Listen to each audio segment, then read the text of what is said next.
Third point ये है कि डोमेस्टिक लाइफ ही एक ऐसा फेज़ होता है इंडिविजुअल के लाइफ में जहाँ पर जो है सारी की सारी साइकोलॉजिकल कंडीशंस क्रिएट होती है और ऐसी साइकोलॉजिकल कंडीशंस क्रिएट होती है जो कि पब्लिक लाइफ को गवर्न करती है।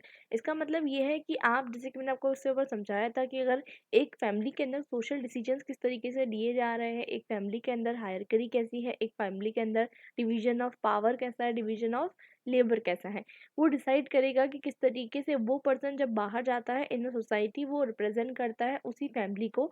और बेसिकली क्योंकि एक सोसाइटी जो होती है, it is the unit, it is the component, it is the building block, और इसके अंदर जो होती है वेरियस फैमिलीज होती है। तो बेसिकली अगर वहाँ पर डिसीजन जो है मेल फैमिली मेम्बर लेता है, तो वो जो है क्या कहते हैं, आगे चलकर एक तरीके से जो है वही एक ऐसा ग्राउंड है जो कि पैट्रियार्कल सराउंडिंग को कंस्ट्रक्ट करने के लिए हेल्प कर रहा है। साथ ही फोर्थ पॉइंट में लॉकिन बताते हैं कि division of labour majority of family में ऐसा होता है जिससे साइकोलॉजिकली और प्रैक्टिकली बैरियर्स क्रिएट हो जाते हैं विमेन के अंदर। मतलब वो बताना चाहते हैं कि हाउस होल्ड रिस्पॉन्सिबिलिटीज जो है वो विमेन को थमा दी जाती है, और इसी के कारण जो है विमेन जो है रिप्रेजेंट नहीं कर पाती अपने आप को पब्लिक इंस्टीट्यूशंस में। आप जैसे कि आज का डेटा उठा के देख लीजिए इंडिया के अंदर, कि the number of women which is there in as compare to man in the government, in the judiciary, in the economy. तो वो बताना चाहते हैं कि हाउस होल्ड रिस्पॉन्सिबिलिटीज जो है उसी के कारण जो है विमेन जो है अपने आप को रिप्रेजेंट नहीं कर पाती है पब्लिक इंस्टीट्यूशंस में, because how an a person can do both the things together. Secondly जो है ये स्लोगन पर्सनलिस्ट पॉलिटिकल बताता है कि किस तरीके से जो है ये जो सेक्सुअल डिफरेंसेस है ये पूरी तरीके से सोसाइटी के अंदर जो है इंट्रेंच्ड है, पूरी तरीके से इसमें सोसाइटी के अंदर जो है ये पूरी तरीके से एस्टेब्लिश्ड है और पूरी तरीके से फिक्स्ड है, और it is very difficult to change. तो बताते हैं कि फैमिली ही जो है क्या करती है, सोशल इनइक्वालिटीज़ को परपेचुएट करती है, यानी फैमिलीज़ ही जो है वो सारा का सारा जो है ब्लेम फैमिली को दे रहे हैं। साथ-साथ फेमिनिस्ट जो है रिजेक्ट करते हैं लिबरल का आइडिया, क्योंकि देखिए आपको लिबरलिज़्म का आइडिया आपको याद करना होगा। लिबरलिज़्म क्या कॉन्स्टिट्यूट करते हैं कि स्टेट जो है वो मिनिमल होना चाहिए, and state should not interfere in the life, property and what one more thing. तीन चीज़ें होती हैं जो कि लिबरल जो है हमेशा चाहते हैं कि हमेशा जो है क्या कहते हैं एक इंडिविजुअल को कभी भी उससे जो है उसकी ना राइट टू लाइफ, और ना ही कभी उसकी राइट टू प्रॉपर्टी, और ना ही कभी उसकी राइट टू लिबर्टी उसकी वो कभी उससे नहीं छीननी चाहिए। तो बेसिकली फेमिनिस्ट जो है वो रिजेक्ट करते हैं लिबरल का आइडिया कि जो फैमिली है वो प्राइवेट स्पेयर का पार्ट है, और जहाँ पर जो है जस्टिस का प्रिंसिपल नहीं लगा सकते। बल्कि वो बताना चाहते हैं फेमिनिस्ट कि आपको फैमिली से ही शुरुआत करनी होगी जस्टिस की, तो आप जब जाके जो है एट अ ब्रॉडर लेवल जो है जस्टिस इंश्योर कर पाओगे।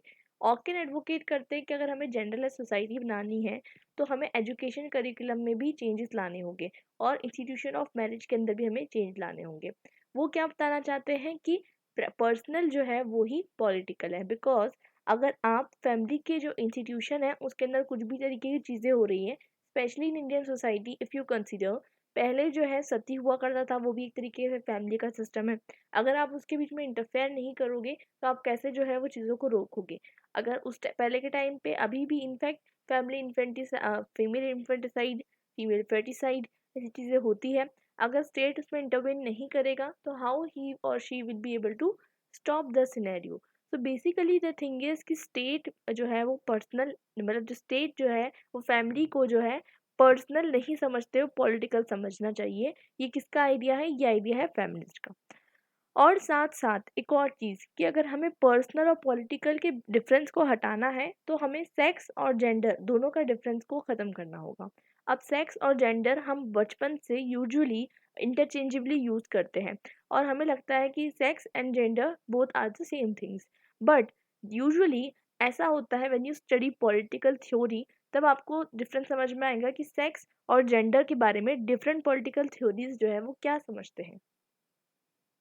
तो फेमिनिस्ट का मानना ये होता है कि सेक्स और जेंडर जो है वो सेम चीज़ है, और उसको जो है ये जो जेंडर है ये सोसाइटली कंस्ट्रक्टेड है। वो कैसे वो समझते हैं, तो साइमन डे बेवियर अपनी सेकंड सेक्स नाम की एक बुक है 1949 में जो पब्लिश करते हैं, उसमें वो बताते हैं कि किस तरीके से जो है विमेन को जो है रिलेटिवली डिफाइन किया जाता है एज कम्पेयर टू मेल।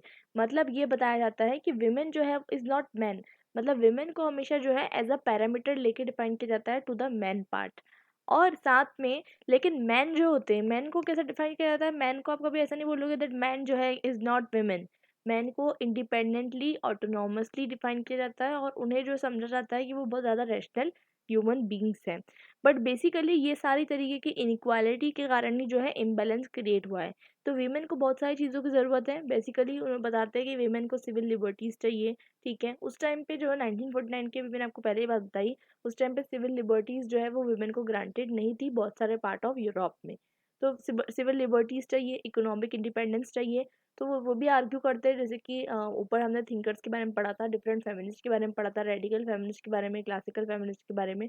तो बेसिकली हमने समझा था कि कुछ फेमिनिस्ट चाहते हैं कि विमेन जो है वो अगर पॉलिटिकली और साथ साथ इकोनॉमिकली जो है अगर वो इंडिपेंडेंट हो जाए तभी जाके जो है विमेन जो है ऑप्रेस नहीं होगी। और विमेन जो है क्या कहते हैं, because they are financially dependent on for their needs on their husband and so on the male counterpart, इसलिए कहीं ना कहीं जो है वो